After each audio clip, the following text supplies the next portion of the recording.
Kim Jong Un दिसंबर 2011 से उत्तर Korea के सर्वोच्च नेता हैं। लेकिन भले ही किम अक्सर खबरों में रहते हैं, आप शायद उनके बारे में ज्यादा नहीं जानते। 1948 में स्थापना के बाद से उत्तर कोरिया की तानाशाही सरकार ने देश के अंदर और बाहर आने जाने वाली जानकारी पर सख्त नियंत्रण रखा है। फिर भी किम की जिंदगी पूरी तरह रहस्य नहीं है। हम जानते हैं कि किम का बचपन का बड़ा हिस्सा स्विट्जरलैंड में लोगों की नजरों से छिपकर बीता। वो पूर्व एनबीए खिलाड़ी डेनिस रॉडमैन के फैन हैं। माना जाता है कि किम जोंग उन का जन्म 1980 के शुरुआती सालों में किम जोंग इल और को यंगहुई से हुआ था। उनका जन्म वर्ष उत्तर कोरियाई सरकार ने कभी पुष्टि नहीं किया, जबकि उनके पिता और दादा के जन्मदिन राष्ट्रीय त्योहारों की तरह मनाए जाते हैं। किम पहले अपनी मां के साथ राजधानी प्योंगयांग में रहते थे, जहां उत्तर कोरिया के अन्य उच्च अधिकारी भी रहते थे। लेकिन बाद में किम को स्विट्जरलैंड भेज दिया गया।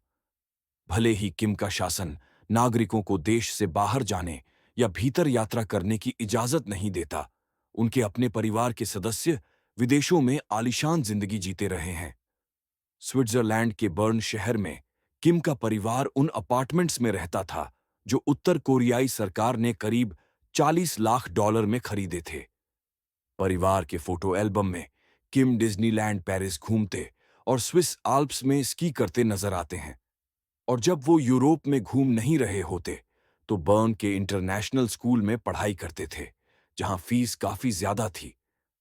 अपने दोस्तों के बीच वो पाक उन नाम से जाने जाते थे और बास्केटबॉल के बहुत बड़े शौकीन थे। किम का स्विट्जरलैंड में समय 2001 में खत्म हुआ, जब उनके पिता ने उन्हें वापस बुला लिया। वापसी के बाद किम ने अपने बड़े भाई किम जोंग चोल के साथ किम इलसुंग मिलिट्री यूनिवर्सिटी में पढ़ाई शुरू की। हालांकि उनके पिता ने उत्तराधिकारी का औपचारिक ऐलान नहीं किया था, फिर भी किम जोंग उन को अगला नेता माना जाने लगा। कहा जाता है कि उनके पिता को उनका बड़ा बेटा किम जोंग चोल कमजोर और नाजुक लगता था। वहीं सबसे बड़े बेटे और किम जोंग उनके सौतेले भाई किम जोंग नाम को उत्तर कोरिया में रहना पसंद नहीं था। किम जोंग उनको जल्दी ही राजनीति और सेना में ऊंचे पद मिल गए, जबकि उनके पास कोई बड़ा सैन्य अनुभव नहीं था। बीबीसी के अनुसार उन्हें 4 सितारा जनरल वर्कर्स पार्टी की सेंट्रल मिलिट्री कमीशन के उपाध्यक्ष और सेंट्रल कमेटी के सदस्य बनाया गया। 2011 में पिता की मौत के बाद किम जोंग उन उत्तर कोरिया के तीसरी पीढ़ी के सर्वोच्च नेता बने। 2012 में उत्तर कोरियाई मीडिया ने घोषणा की कि किम ने री सोल-जू नाम की महिला से शादी कर ली है। री के बारे में ज्यादा जानकारी नहीं है, सिवाय इसके कि वो पहले एक चीयर लीडर और सिंगर थीं। माना जाता है कि इस जोड़े के 3 बच्चे हैं, लेकिन उनके नाम और उम्र गुप्त रखे गए हैं। किम के शासन के शुरुआती सालों में माना जाता था कि उनके चाचा और चाची ही फैसले लेते हैं। उनकी चाची किम क्यांग हुई और उनके पति जंग सोंग थेक लंबे समय तक सरकार में सलाहकार रहे थे। लेकिन 2013 में किम ने अपने चाचा और उनके करीबी लोगों को फांसी देने का आदेश दिया। इसी साल उन्होंने उत्तर कोरिया के परमाणु हथियार कार्यक्रम को और बढ़ाने की कोशिश शुरू की। सिर्फ 6 सालों में किम ने अपने पिता और दादा से ज्यादा परमाणु परीक्षण किए। फिर 2017 में मलेशिया के कुआलालंपुर एयरपोर्ट पर उनके सौतेले भाई किम जोंग नाम पर हमला हुआ और उनकी मौत हो गई। अमेरिका और दक्षिण कोरिया के अधिकारियों ने अनुमान लगाया कि यह हमला किम जोंग उन के आदेश पर हुआ। इससे उत्तर कोरिया की छवि और भी संदिग्ध हो गई। अमेरिका के राष्ट्रपति डोनाल्ड ट्रंप ने सत्ता में आने के बाद उत्तर कोरिया से परमाणु हथियार छोड़ने की मांग की।